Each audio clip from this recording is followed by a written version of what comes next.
In general, I tend to believe that my personal justification for moving an election, whether it be a principled belief that a local election should not be tied into a federal one, that is a personal conviction, and I recognize that.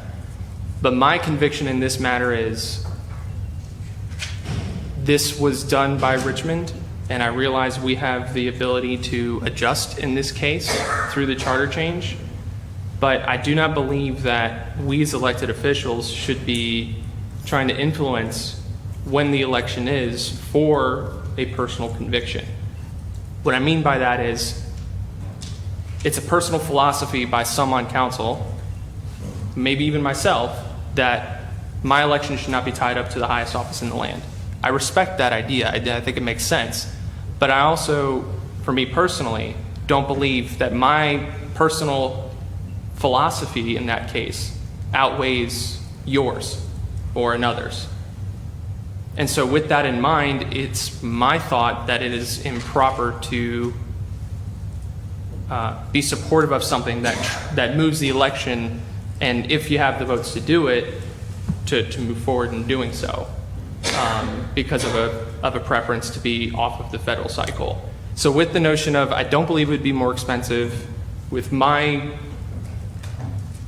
conviction of where I am on this issue, and then furthermore, with the intent of the legislation, I think it would be improper for us to move the election off of that cycle. And so I hope I articulated my thought process well enough to those watching at home and to my colleagues, and hearing how I'm wrestling with this issue of which election would it be.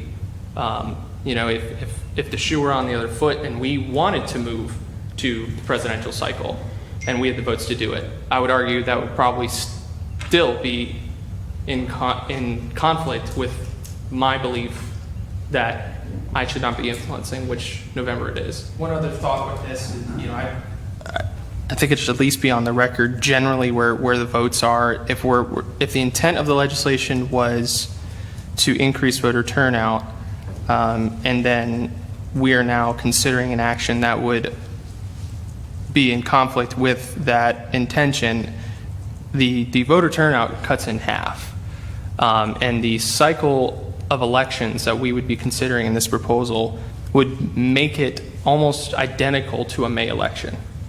Now, again, I understand the thought process, and I really respect the notion of we want to make sure we're talking about local issues. I really respect that. As a matter of fact, I remember publicly saying I actually preferred it in May for multiple reasons, because I went through the process and I learned to respect it.